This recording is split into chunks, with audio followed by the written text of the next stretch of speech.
Hi everybody, Tom here again at Strapworks.com, introducing a brand new product today. We are doing do-it-yourself kits on our flip-top belts. Now, of course you can buy any of our materials to work with these belts. However, today we're working with our sublimated polyester picture quality webbing, available in lots of really neat colors. We're going to make our rainbow calico today. And so here we go.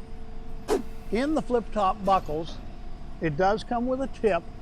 So you get the buckle and the tip, and they're available in the chrome finish or in a matte black finish like I'm wearing.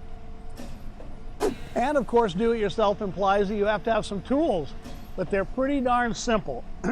You need a tape measure, scissors, a lighter, and a mallet. Okay, step one is determining how much webbing you need. What's your waist size? What size pants do you wear? 40-inch waist? We recommend adding at least 12 inches.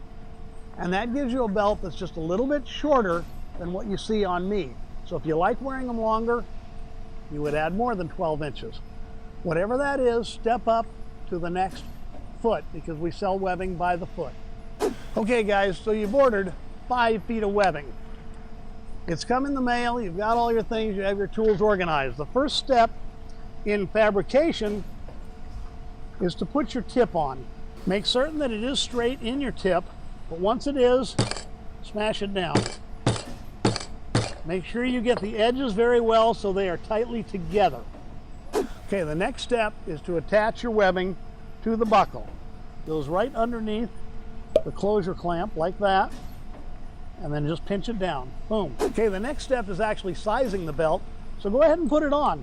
Run it through the front of the buckle, cinch it up as tight as you want, it's comfortable, click that closed. Now you have a long tag, too long. Get a feel for where you want that tag to go.